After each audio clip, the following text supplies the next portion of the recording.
Welcome to Trauma Recovery Anonymous, the podcast. My name is Richard, and I am your host.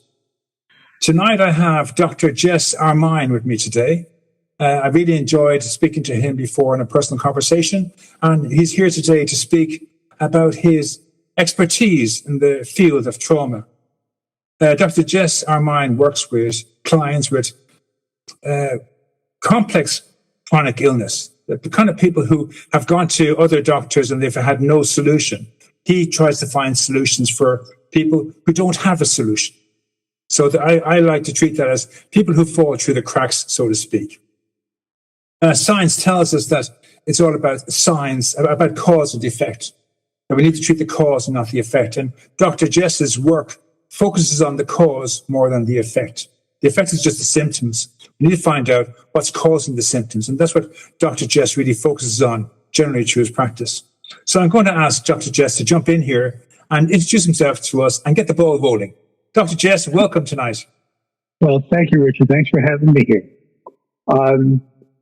Like you said, I'm Dr. Jess Armine. I'm a functional medicine practitioner in the United States in Philadelphia. I've been in practice, I've been a healthcare provider for nearly 5 decades. And right now, my practice concentrates on people with complex chronic illnesses, and just like you said, who've essentially fallen through the cracks. One of the things I discovered early in my career is that many of these illnesses are not just physical problems, they're whole system problems involving the nervous system, the immune system, metabolism, and often unresolved trauma.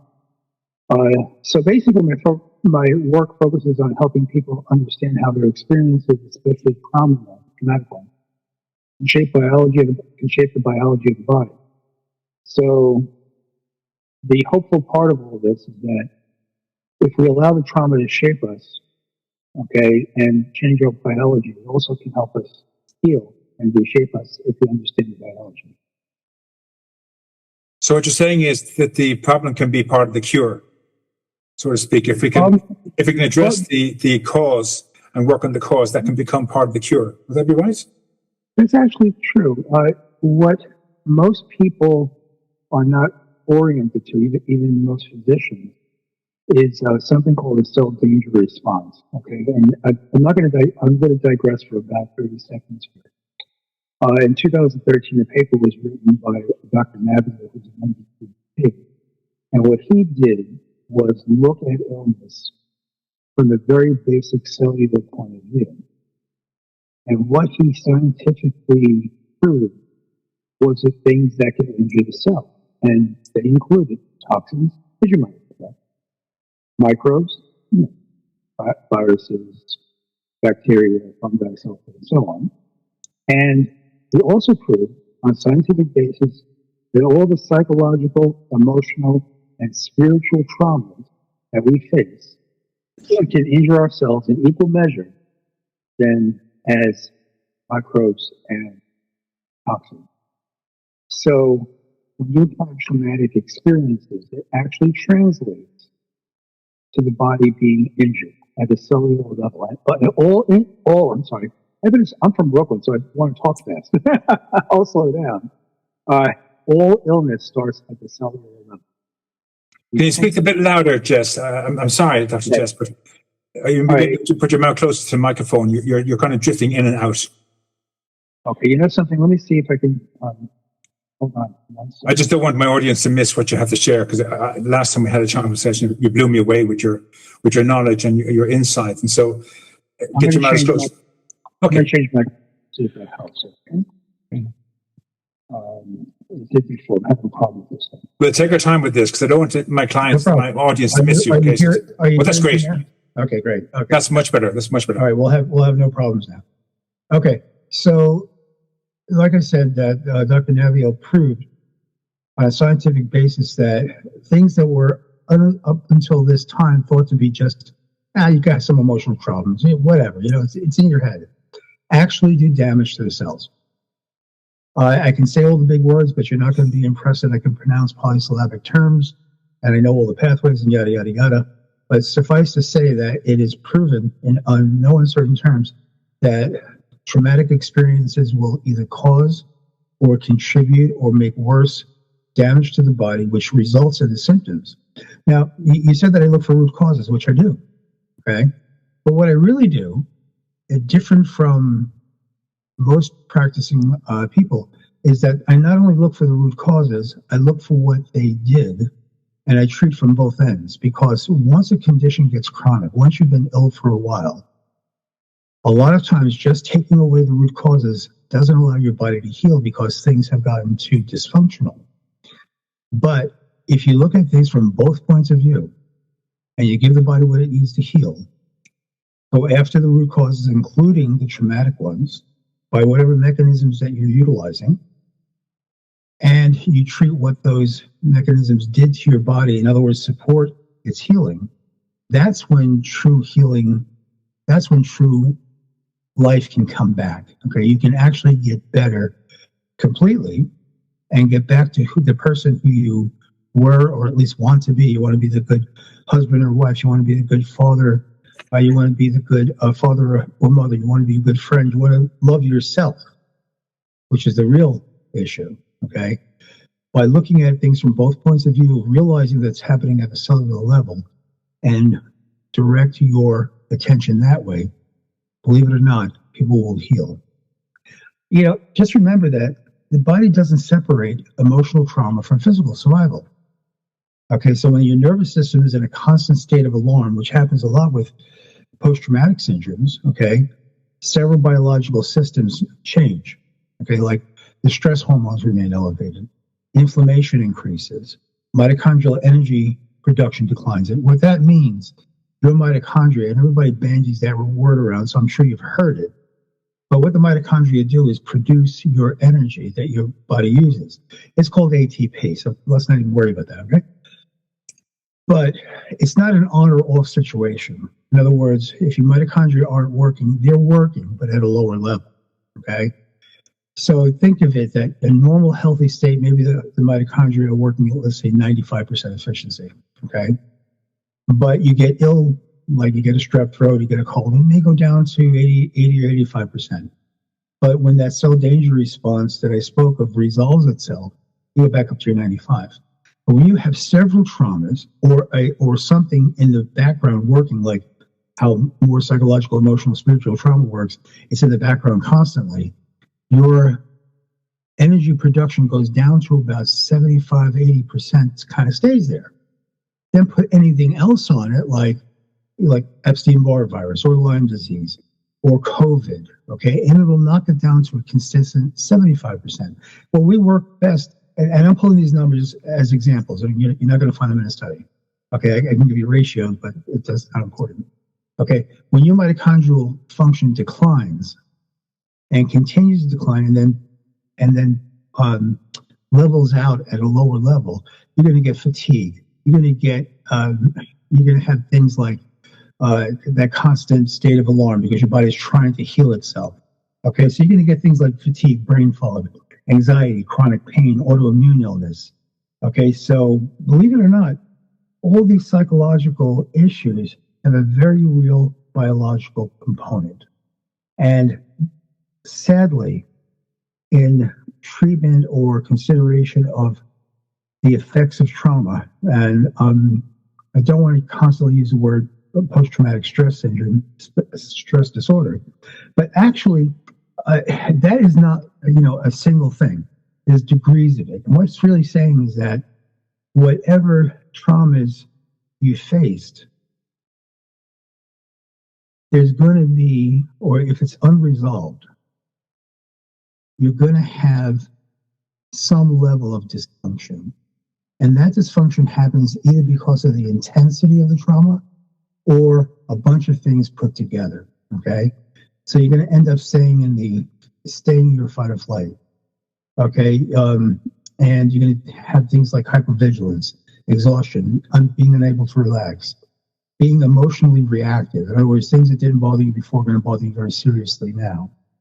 Basically, that's your nervous system trying to protect you, okay? And you're constantly feeling unsafe. And people feel trapped in patterns like this, especially the thing that doesn't seem to make sense, that seems counterintuitive, is that you had the traumatic event several years ago. Why is it still here? Why doesn't it just go away like a cold? Well, what your nervous system does is, as a result of the trauma of whatever ilk, it goes into protective mode. And sadly, it stays there. And your body perceives itself to be unsafe, and you start developing or initiating your survival strategies. These are automatic, things like withdrawal, hypercontrol, people pleasing, emotional shutdown. Okay, these are strategies your brain uses that gets expressed emotionally and physically as a protective mechanism. And that feeling of not feeling safe, that feeling of being unsafe, stays for a long, long time. And fairly low level, not low, I won't say low level, but traumatic events don't affect you in time like Lyme disease. It's not an immediate thing. You may have some changes that progress over time. And if they progress, they may plateau out because you feel like you've dealt with it. You've damped it down, you put it down. Well, let me give you an example of why that's a bad idea. Let me give you an analogy. Think about Chernobyl with the meltdown. What they did, very rightfully so, of course, is that atomic pile, the reaction continues. This is going to continue for millennia. So what they did is they encased it in concrete. Okay, they just poured a lot of concrete over it. That's well and good. But many years later, the concrete begins to crack. And then the radiation starts coming out in different ways or different directions. The same thing with trauma. Okay, if we just push it down and feel like you've dealt with it, in reality, things are going to crack over time. And it's going to come out different ways. And that's where you see the withdrawal. That's where you see the hypercontrol, which can be also OCD, and can actually get into ritualistic behavior or self-harm and stuff like that. Okay, we develop different personality types that actually injure you. Okay, and a lot of the therapies out there, the psychological therapies, are dealing with that downstream effect. That's not bad. That's not bad. The bad thing about it, if you will, is if you don't pay attention to the body's needs, you don't get the body to feel safe on a physiologic level, complete healing is not possible. Mm-hmm. Okay, and that's really sad. Can I come in there one moment? Sure, please. Yeah, you made a few points. I want to just kind of pace you because what you have to share is phenomenal. But I'd like to just kind of pace you through if I can. I told you to interrupt me if I go off on a tangent. Yeah, well, you didn't go off on a tangent, but I just want to kind of pace you according to each point if I can. Sure, so, Caroline Myss wrote a book, and it's all about the idea that God gives us 100% of energy for each day, and if we're spending 40% of that on the past and 30% in the future, all we have left is 30% for today, and that's not enough. We need the whole 100% for today. So the idea was that we have to find some way of breaking free from past trauma and some way of realizing that we may not wake up tomorrow. But if we can just focus all our attention in being the I am of this 24 hours today, then we can have more fruitful, abundant, opulent lives. But if we're focusing on something that happened in the past and spending most of our energy on trying to suppress that and control it, like you said, and manage it, it's going to affect our well-being today. And then if we're worried about the future, what's going to happen in 10 years or 20 years, and will I have a job, and will my wife leave me, and so on, that's going to have a great effect on us. So if we can bring it back into the present and be focused on the present only and find some way of breaking free of that negative, we can find some way of having a life. And the second one you mentioned was energy. And I love this. I'm an energy healer. And I'm very much a part of that. The trauma that we carry today is belonging to somebody else. So in my story, I spoke about this before with you, I'm a 65-year-old man today. And in my childhood, 50 years ago, a 12-year-old child suffered a trauma event. Now, for a long time, I went around telling the whole world that I was abused at the age of 12. But I was never 12. I'm 65 years of age. I can't be anything but 65 years of age. I can't be a 65-year-old man and a 12-year-old child at the same time. which means I carry the memory of what happened to a 12-year-old child, and I carry sympathy pains for him for the loss of innocence he suffered. But he suffered it, not the person I am today. And all I have are these 24 hours today. And so the idea is, if I can learn to give the details and the baggage and the sympathy pains of that event back to that 12-year-old child, and to leave him step into the light and step into the mansion prepared for him in a Father's mansion, and he leaves his plane of existence, then that memory no longer has the energy attached to it. And like all the other memories in my life, it doesn't have the same effect on me it has today. I've had many trauma events in my past that don't affect me today. But one event in my childhood, I certainly allowed that to rule and define me. I have to find some way of making that event the same as all the other events, that it is a memory I have that happened in my past, but it doesn't rule and define me today. Your point is well taken, and that's a very good paradigm, very good examples of how to look at things. I guess what and that is a way forward for many, many people. Matter of fact, all people. But let me tell you where that falls short for some people. Okay, those people, and I see this a lot in the recovery community because I work with a lot of addicts and alcoholics. The people who have the most trouble, who are working their programs, who are working either AA, NA, or whatever it happens to be, and those things really help people get back to a life. The ones who constantly struggle, the ones who are working, doing the things, using whatever paradigm, like you mentioned, to stay in the present and so forth, but continually are going backwards or continually not being successful.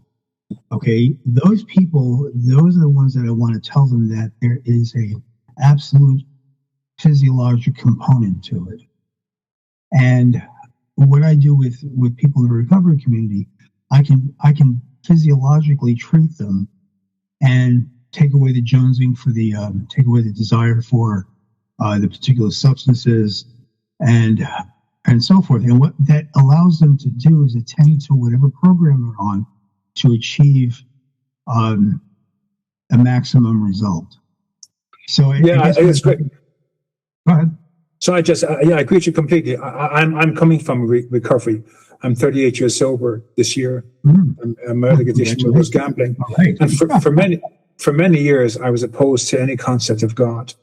And while I was opposed to the concept of God, I was trying to manage life on my own terms. And so I was like that. I couldn't get this idea of letting go. I needed to hold on to the anger and the rage of the past and seek vengeance and justice for all my life. It was only when I had a sponsor who said to me, "Isn't it time you stop flogging the dead horse?" I was furious that this guy said this to me. How can he dare? I'm a victim. How can he dare say, "Stop flogging the dead horse"? He said, "It didn't happen to you. And maybe you just have to give it to God."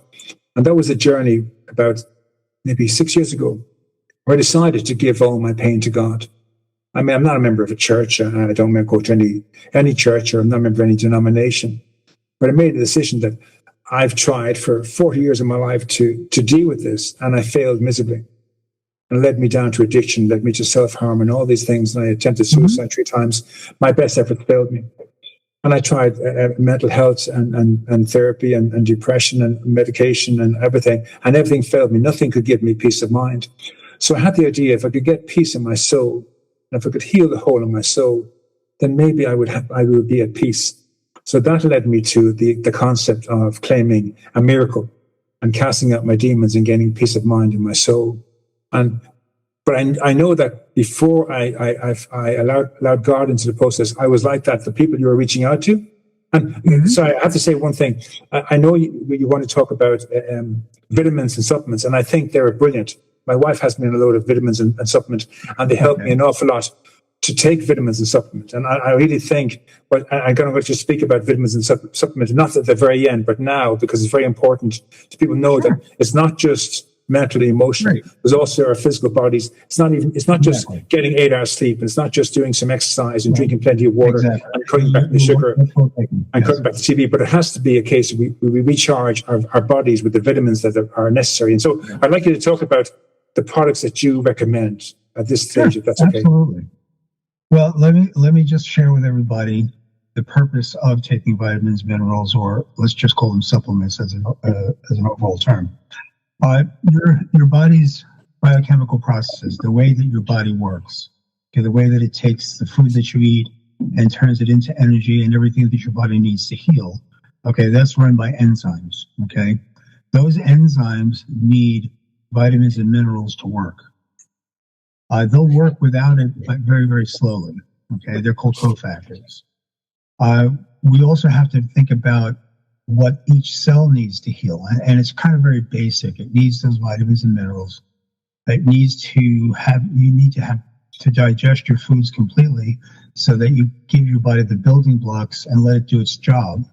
Okay, especially things like phospholipids, which are basically fats. They have to be able to be absorbed so they can turn into the building blocks of your cell membranes. Okay, so the real basic thing, keeping in mind that the entire thing you said about the connection with the higher power, the whole emotional healing, all of that stuff is very, very necessary. But there is, by definition, a physiological or biological component, and the most common losses there, the most common necessities there are things like vitamins and minerals. So if you're looking to help yourself without having to go to a professional and do these thousands of dollars worth of testing, which is going to kind of come back right back to where we are here, we have to think about taking vitamins and minerals in a form that's very absorbable. And this is going to be key, and everybody should listen to this phrase, this part very, very, very clearly. Okay, when you take something by mouth, okay, it's got to go into your stomach, it's got to break apart, it has to get absorbed, it goes through the liver a couple of times, gets released in circulation, then it's got to go from the circulation into the cells. That's a lot of stops on the train. Most of us have, gut problems, which is going to make absorption terrible. Okay, and the whole process of utilizing that is compromised. All right. Plus, the fact is that what we're taking in food-wise and so forth is vitamin and mineral deficient. And if the vitamins are not in a form that can be absorbed, you're not going to absorb them. Like most women are given Tums or Rolaids, and that's calcium carbonate to get calcium. Well, that's worthless, because when you put calcium carbonate in the stomach with hydrochloric acid, you get the bicarbonate ion, which neutralizes acid, and calcium chloride, which is basically limestone. So you don't really have a lot of ionic calcium to absorb. That's just an example. So what do you look for? Look for the word liposomal. There are a lot of liposomal vitamins out there, and if you go to almost any outlet like Amazon or so forth and type in liposomal multivitamin, you're going to see liposomal multivitamins, which if you use those are guaranteed to get into the cells. Dr. Jess, would you spell that just for us? Do you spell that for the audience? Sure. LIPOSOMAL. Thank you. So when you see that word, you know that the vitamin is in a form, or whatever the substance is in a form, to get right through the mucous membranes directly into the cells. You're doing yourself a big favor by utilizing those type of vitamins. Now, they used to be very expensive, but since many people are manufacturing them now, and they're doing a good job, because I know all the different brands, the price has come down significantly. Okay, usually you have to take 2 of them a day. The other thing you can do for the building blocks of your cell membranes is something like sunflower lecithin. The lecithins are basically the fatty portion of either sunflower or soy or egg. They have also, most people stay away from soy because most people are allergic to it or have a bad experience with it. The sunflower lecithin is out there. It's in many different forms. I personally do it in a powder and I put it on cereal or whatever. It doesn't really have any taste, but it supplies you with the building blocks, the phospholipids that you need to build your cell membranes. Those 2 things are absolutely key. Okay. Absolutely key, because it gives your cells what they need to run their biochemical processes and to rebuild those cell membranes. The other component, very simply, is being able to digest your foods. And I almost guarantee you, if you're over the age of 35, you're probably not producing enough hydrochloric acid in your stomach.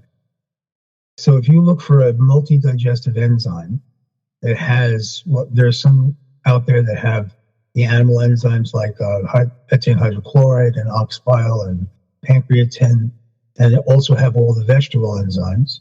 We can just have the vegetable enzymes or digestive bitters or set. But if you pay attention to give your body what it needs to digest your foods, you'll do two things. Number one, you'll give your body what it needs to absorb and use. Okay, plus you'll decrease whatever allergic reactions you're having.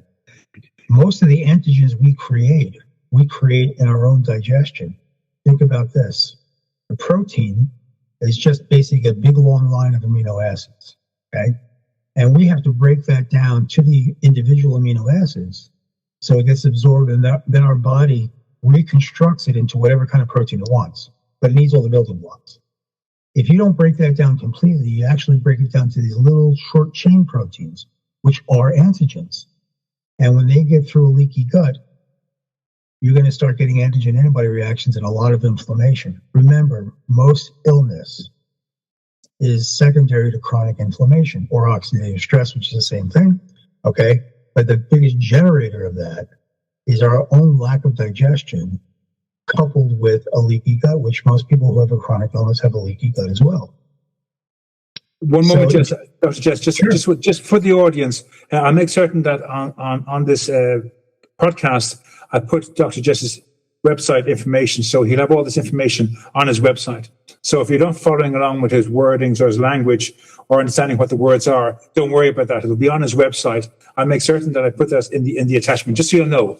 If you can't catch up with it, that's fine. You know, what would actually be better for most people is I'll give you my YouTube address. Okay, I have a ton of videos on any subject you can think of. And, you know, they're really good. I do a lot of PowerPoints, a lot of visual stuff.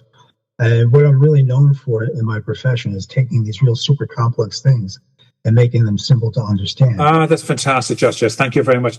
Just to know, that's just going to do. He's going to give you a YouTube link, and you get all these videos, which will help you understand what he's saying. Because maybe his accent's too fast.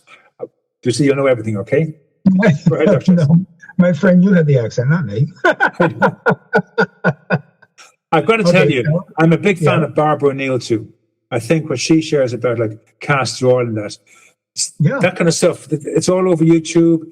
Be open to looking for solutions that can reduce your stress. If we can reduce stress, we'll feel better in our bodies. If the stress grows, then we're getting all these aches and pains. And if we can get rid of our stress, we can be much more calm in our bodies, minds, hearts, and souls. So again, go to Dr. Jess's YouTube, watch all his videos, Barbara O'Neill, whoever you can find that can help you to relieve your stress. Continue, Dr. Jess. Sure. Barbara O'Neill follows Edgar Casey from the Association of Research and Enlightenment. It's considered older now using castor oil and castor oil packs. But guess what? That works better than most medicines that are out there, because it's a worthy thing to think about and do. Yeah. But like I said, I talk about all these different things in my videos and how to treat a leaky gut and, what it all means. And, I usually talk to people the way they need it, because they say, what do you do for, this, XYZ illness or symptom? So I approach things like that, but explain how things work in the cell and how you can intervene. Okay, that's the most important thing. The important thing about a community or even a 12-step like program in spiritual recovery, what they help do is, number one, create a sense of community. They allow you honesty and emotional expression without judgment. And we've all had the experience of doctors and even therapists judging us or saying what you have is just not that important, or you should be able to handle it. But the biggest thing is a sense of spiritual connection and of purpose, okay? So when you kind of do that stuff, what happens? You're telling your body, I'm safe again, and that helps regulate your nervous system. So all those downstream effects, the initiation of the downstream effects starts going away. Okay, your brain becomes capable of processing memories better instead of reliving them. And in many ways, healing trauma is about helping the body to relearn safety. Yeah. And the methodology of that is varied, okay, but the spiritual connection is mandatory, okay, even for those people who are agnostic, okay, they recognize that there may be a higher power, but the whole spiritual connection, however you perceive it, because we're part of the universe. When you talk about energy work, where does energy come from? You know, above, down, inside, and out. Okay, when you sit in a lotus position, what are you doing? You're taking energy from above and connecting it to Mother Earth. That's why you're putting your sacrum on the ground. Okay, because it goes right through the sacrum into the coccyx, and into the ground. So you're becoming one with the universe. Okay, that's energy is flowing the way it's supposed to, inside, above, down, inside, and out. So if you want to heal from recovery, there's a biological layer, okay, and there's a nervous system layer. You have to regulate that fight or flight response. There's an emotional layer, processing the grief, fear, and anger. There's a psychological layer, and rewriting and reforming beliefs that were formed during the trauma. And there's the most important spiritual layer, which is also connecting with meaning, purpose, and hope. So you get all these layers working together and not ignoring any part of it, you're going to heal. Why is it important to even think about this? Every therapy method, everything has their own lens. And as good as it can be, one lens doesn't do everything. The joke I always say is that if all you have is a hammer, everything looks like a nail. Okay? And that happens in medicine too. You know, you have the Lyme practitioners, everything's Lyme. You have the, you know, whatever type of practitioner, everything's looked at through that particular lens. And what we need to realize for ourselves is that it's very wide, it's very all-encompassing. And these various layers, if we avail ourselves of those issues, if we avail ourselves of those kinds of help, then we have the greatest probability, and I didn't say possibility, I said probability, of healing. Now, it's not easy. I mean, you have to, you know, sometimes you do one thing for a while, then another thing for a while. But then again, you know, it starts coming together, okay? Everything you said is important. The whole spiritual connection is mandatory. But not properly taking care of the biological layers, which is, of course, sleep, nutrition, you know, but getting rid of inflammation and normalizing your body's energy output, okay, in other words, your mitochondrial function, is all part of total healing. Just when you're chronic, just getting rid of the effect of the trauma will not change the symptom expression. If you have chronic Lyme disease and all the symptoms that occur from it, there's damage there from the body that can be repaired. But if you just get rid of the Lyme organisms, those symptoms remain because you're not taking care of what resulted from that. It's the same thing with. I've got 3 points to make to you, and I want to lead around. I want to lead around to your own story of overcoming challenges in your life. So the first one is, God, let me remember what these were. I've lost myself. In one moment, I've lost myself. Well, one of them is, oh my God. Jess, I'm after losing my line of thought. That's okay. It happens to me all the time. Let me one moment. Let me see what it is now. I'll get it back to it now. One moment. Sure. Oh yeah, I remember someone saying to me that,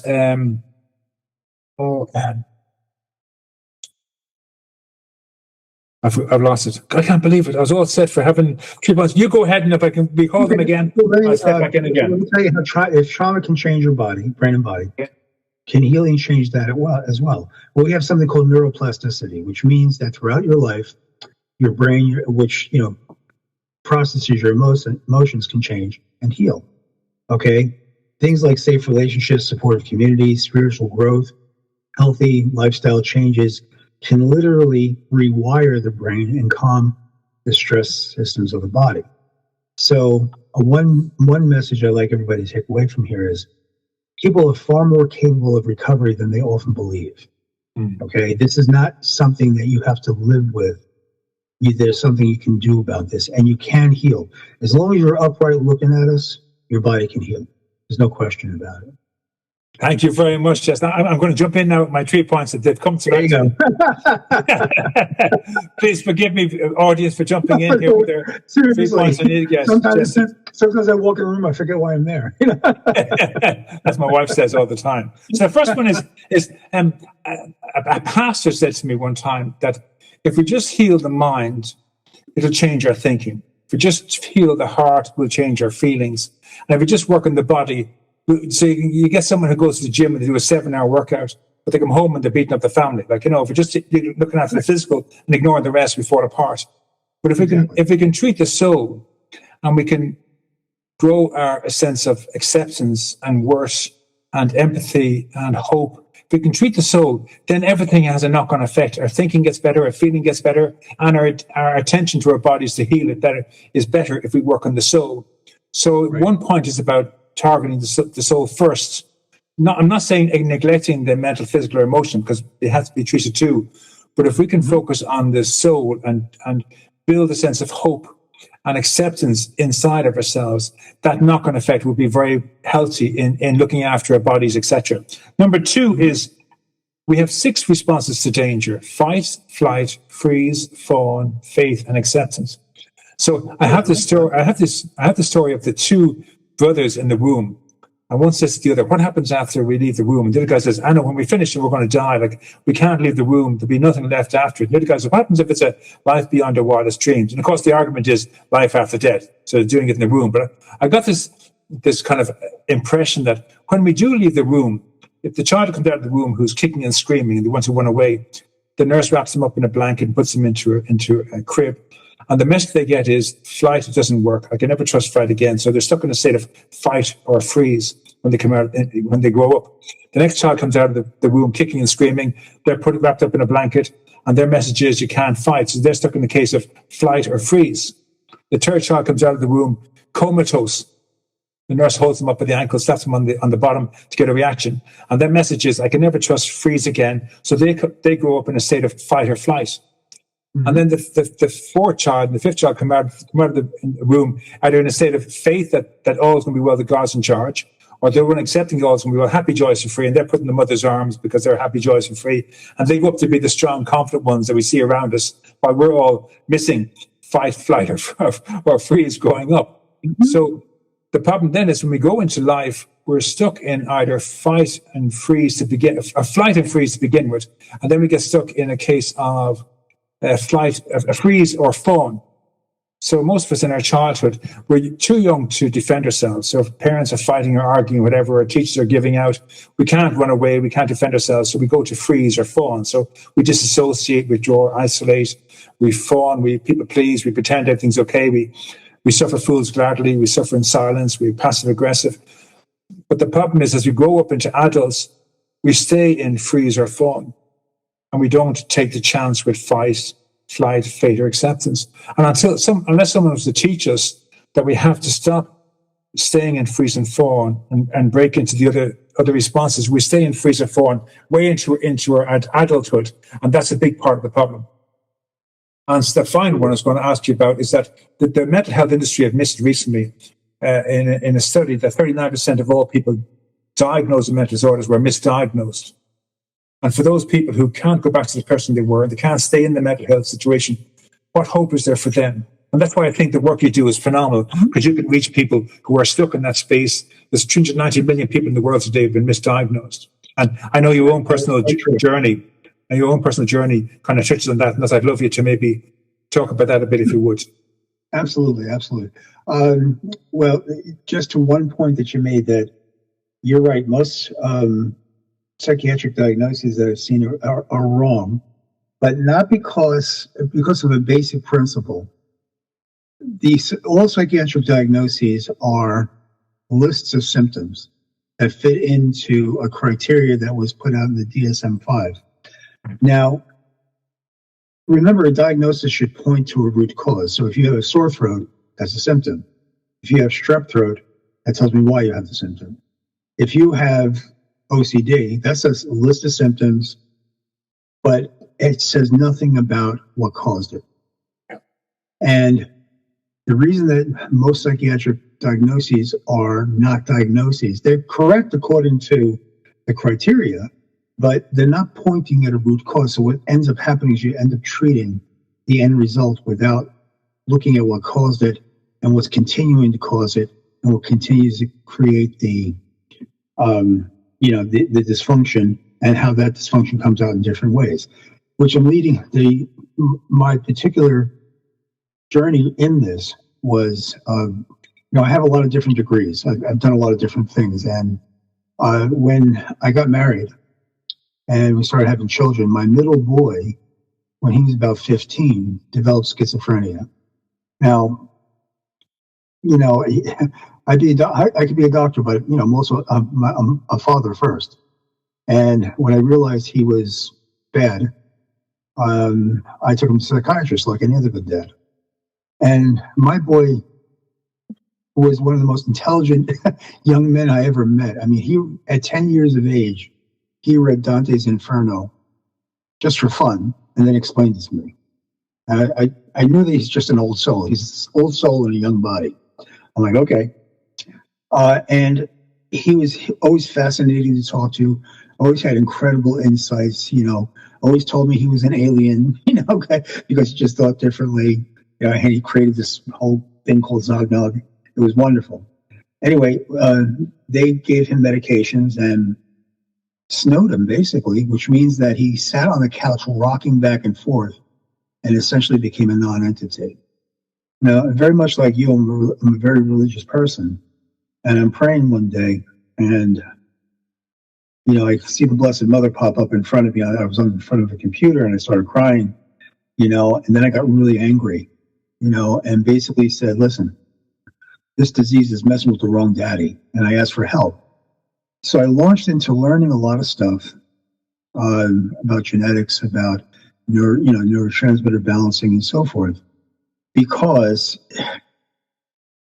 there was something going on that I knew that it wasn't just the word schizophrenia. Okay, there was a lot of body imbalance going on, and I realized by studying the medications that these were going to work on the receptors and basically try to continually balance his neurotransmitters without even thinking about the causation. By and by, I learned lots of different things. It took years of study. And my son right now is a graphic artist. He's got a full-time job. And again, he's one of the most intelligent men I know. And basically, he's my hero. But in the process of helping him, which I did with an integrative psychiatrist, one of the most brilliant women on the planet, and some of the work that I did to give him a life, I learned that my point of view, if you will, from the cellular level on out, was the missing link in almost all neuropsychiatric illnesses and almost all chronic illnesses. I realized that my medical colleagues are not stupid. It's not that they don't care. It's the way they're trained. Okay. Mm-hmm. And sadly, when you get to a point when you follow your algorithms, when you follow your, protocols, and things don't change, and you've done everything you were taught to do, instead of saying in your mind, well, gee, maybe I'm shooting at the wrong target, the common wisdom is to blame it on the patient. Okay, it's in your head. It's, this isn't really going on. Or worse, you don't want to participate in life. You've given up. Or all the things that make us enter into self-blame. Okay, even our families who've been, supporting us for many years. And you go from one doctor to another who says, no, there's nothing wrong. You look healthy. Your lab tests are fine. And they may diagnose you with something that is, you've got a lot of pain. We'll call it fibromyalgia. Okay, without actually ruling out everything. And then every doctor's telling your family, well, it's in their head. It's in their head. There's nothing we can do about it. Like have a see the psychiatrist or whatever. After a while, even a loving family says, everybody's barking up the same tree. Maybe it is in your head, maybe whatever. And they may still love you, but you don't get the support. Okay, even though you're sick. However you're ill, let's say, whether you have, Epstein-Barr, whatever symptoms you're showing, okay, going back to looking at somebody from a foundational level, from the inside out, and looking at all this stuff as expressions was a result of 20 years of study and being in, the origin of the genetic movement. I was right there with Dr. Ben Lynch and others, and developing a method of looking at things that engendered treatment that was holistic in a true sense, treating mind, body, and spirit. Okay, saying to somebody, well, look, you're doing all that, you're working on your soul, but if it's not working, how about we look here? How about we see what things haven't been done? Okay, so somebody who works on their soul is still having struggles. We need to look back and say, okay, what hasn't been done? Yeah. And it makes logical sense now when I talk to people about it. I do a lot of teaching, and teaching lay people, the regular person, is a whole lot easier than teaching doctors because they have preconceived notions. The joke I always say is, when you teach people, you teach at a 6th grade level. Okay, that's the common denominator the way you should teach. When you teach doctors, you got to teach at a 4th grade level, sometimes at a 2nd grade level. Okay, because of the prejudice. And I don't mean prejudice in a negative sense, but it's very hard to go against somebody's entirety of what they learned. Okay, and I recognize that, and I go back to the biochemistry, and I can get very technical, and because I speak their language. Okay, and I'm not lying. This is not something that a soapbox that I'm on. No. This is reality. This is the stone left unturned. If you have to treat, if you're going to work with somebody, they have to work mind, body, spirit. There's no question. Yeah. Okay. Dr. Jess, one thing I can ask you about your son. He's very successful now. Is he still diagnosed with schizophrenia, or did you find that? He still carries a diagnosis, and he has a normal life as much. He has a normal life as much as. He has the only thing he doesn't do is drive. Okay. Okay, and that's his choice, which I don't blame him actually. But sadly, some people. It's a far cry from sitting on a couch rocking back and forward. So he has a life. Some people, live their diagnosis. Okay. In other words, instead of saying I have schizophrenia, they're like, I am a schizophrenic. Okay. Okay. My son still suffers a bit with stuff, and of course, there's a certain level of I'm the dad, not the doctor. Okay, so after a certain point, he only wanted to listen to the psychiatrist, which I don't blame him because he put up with me for a long time. But the end result of this is that he's a very functional human being. He said he could have gotten disability, which I know, but he refused it because he wanted to walk his own way in life. And he's in a very very technical, something where he has to do a lot of thinking, a lot of creativity. And I'll tell you something, he's got an amazing brain. So that's the reality of it. I think it's fabulous. I wanted the audience to know that there was a solution. Like, he went from rocking on a couch to suddenly he's in a high paying job, high challenging job. And it's probably benefited him to be in that space where he has to challenge himself. And again, the idea of not driving is a brilliant idea. God, in this day and age you've got public transport, you probably don't need to drive. Maybe do walking or whatever. But yeah, he's made it work to suit him. And that's a really powerful attribute, that he hasn't become a victim and become like a broken person. That's exactly true. Thank you for saying that, because that is, in a phrase, that's exactly it. Yeah. That's the decision not to be a victim is you can make that decision. You can have your schizophrenia or your depression, but you can choose not to be a victim. That's the big thing. If we choose to be a victim, we're screwed. There's no way back. But if you can decide you're not a victim, that will help an awful lot. Sorry, continue, Dr. Jess. I want to make that point.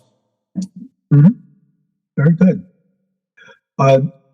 So this is how I learned about this stuff, and then as a result of that, I introduced that into my practice, and basically learned by talking with people. And when I do an intake, my intakes take about 90 minutes or more. I look at the entire history of somebody. I'll actually sit down, talk to them, ask them questions, get their entire history from birth on out. And I noticed that there was some very commonalities And the commonalities I saw in a phrase was nobody was treating the body at the cellular level. They were treating the end results. Okay. And that's kind of, remember that if your cells don't work, your tissues aren't going to work, your organs aren't going to work. Okay. And why does it express in different ways? Okay. Why does one person have neuropsychiatric problems and another person has autoimmune disease? Okay. That has to do with genetic predispositions. Okay. Your genes don't cause illness. Your genes are your genes. Okay. Your genes create enzymes. And people talk about polymorphisms or SNPs, and that makes the enzymes work less efficiently. But it wasn't a problem when you were a baby. Okay, those were there. Okay, it has to do with the amount of traffic going through the pathways, which is the oxidative stress. Okay, and depending on which pathways inherently wouldn't work as well as others, given that traffic, that's the way it's going to express. So if the histamine pathway is not working all that well, when you start to break down histamine, if you start creating a lot of histamine because of allergies, you're going to have a much worse reaction. You're going to have much worse histaminic reactions because you're going to build up the histamine. If one of your enzymes doesn't change dopamine to adrenaline, okay, efficiently. So when you have traffic pathways, like if you get Lyme disease or you get something else, it's going to kick up dopamine, but not convert it well to the adrenalines. What does that mean? Well, you can have all kinds of excitatory disorders like schizophrenia, like OCD, but you're not producing enough of noradrenaline, and that's your focus. So you're going to have all that excitation, and you're also going to have to be able to focus on things. Brilliant stuff. My wife recently said to me, when I'm driving the car, I can get pains in my legs, My wife looked it up and said, you're missing magnesium. You're 60 years of age. You're missing a shortage of magnesium in your body. And then she looked up some other stuff, and there's a thing called Q10 for anyone over the age of 55 for giving the vitamins that are being depleted in our body. So again, I took these two supplements, vitamin Q10 and magnesium, and suddenly I drive the car, I've got no pain in my legs.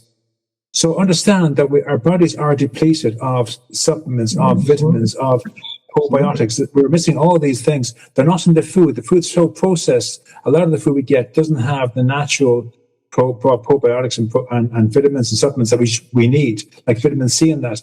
We've been getting such a bad name about the sun. We shouldn't step out in the sun when we need vitamin D from the sun. Barbara Neal said just sort of walk in the sun for half an hour in the morning and half an hour in the afternoon. Don't be afraid of the sun. Don't be afraid of drinking water from the tap occasionally. We're told that you must drink bottled water only. Bottled water's got no benefit in it whatsoever. Sometimes we need to take the enzymes in the water to improve our ability for our body to fight off disease. So be open to this idea of vitamins and supplements that Dr. Jess is talking about. We need to take care of the body as well as the mind, soul, and heart. Go ahead, Dr. Jess. Absolutely. And on a soul point, I'm going to share with you this one thing. This pastor I spoke to told me that God answers all our prayers all day long. Our prayers aren't what we learned in church. We learned at the mother's knee. Our prayers are the things we say to ourselves. We think no one's looking. So if our thoughts are, I'm no good, I've got schizophrenia, no one loves me, no one likes me, I have no life, I'm depressed, I have no friends. If they're the things we're saying all the time, that's what we're attracting into our lives. And that affects our cells and our body as well. So if you can learn to change it and say, maybe up until this morning, I believed that I was hopeless and I'd never get a girlfriend. But in this moment, I believe now, listen to Dr. Jess, that I have a chance of having a life and I'm happy, joyous and free and I'm going to meet someone tomorrow.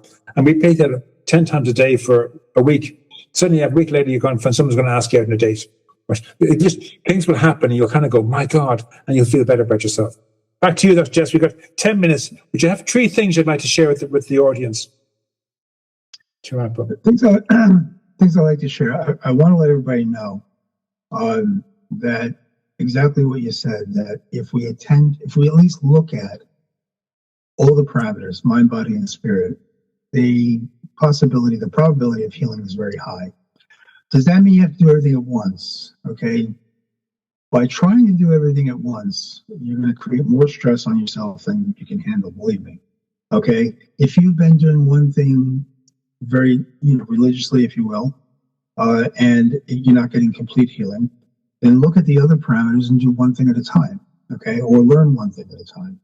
Okay, at some point, if you have perseverance, you will heal, no question. Okay, understand that trauma. There's no question that trauma of whatever ilk will create body problems. Okay, I know some people don't think so. Okay, some thought patterns don't think so. It's not just in your head. There's actual scientific evidence and placebo-controlled, double-blind studies that show that trauma and emotional trauma, physical or spiritual trauma, create chronic inflammation. Okay, by injuring the cells and releasing things called pro-inflammatory cytokines. Okay, it's right there. No one argues about it. Okay, and the other thing I absolutely want people to know is that you can heal. Nobody has to remain trapped by the past. So many people who struggle with trauma believe something inside them is permanently broken. What I've seen over the decades working with people is that the human brain and the body are incredibly resilient. The symptoms people experience are often a result of survival systems that became overactive or not permanent, let's say chronic, okay? And with the right support, connection, and understanding, the nervous system can learn safety again. And when that happens, and you look at everything, then healing becomes probable. So you don't have to remain trapped in the past. Okay? Everything we spoke about today, Richard and I, touched on various areas where people are stuck in the past or their trauma continues to affect them. When you say stuck in the past, it's almost like somebody's blaming you for doing it. So just realize the trauma is there and is still active, okay? And sometimes it's hard to not see it or not to engage in it. But your body can learn to be safe again, okay? The body's a portion of this healing. So feel better that things can work. You can get better. And it has to be done in small steps. Brilliant. Yeah, just I don't like that idea of stuck in the past. It is like you're blaming yourself, but we kind of bring the energy of the past into our present. And we can that's a better way of saying it, yeah. And we can treat that energy mentally, physically, emotionally, and spiritually. We can treat that with vitamins and supplements and with vitamin C and vitamin D and the sun and exercise and all that kind of stuff, and also with a different attitude. We can change the energy by changing the energy in ourselves in the present. That'll have a knock-on effect. Dr. Jess, it was great having you on. I'm going to have you on again. It really was wonderful. Thoroughly enjoyed it. Thank you for coming on board. Again, I make sure I give all your details to my audience and your YouTube, and the best of luck with everything. And I just wanted to say thank you very much for coming on. No, thank you so much for having me. This was very good, and I appreciate the work you're doing. Thank you.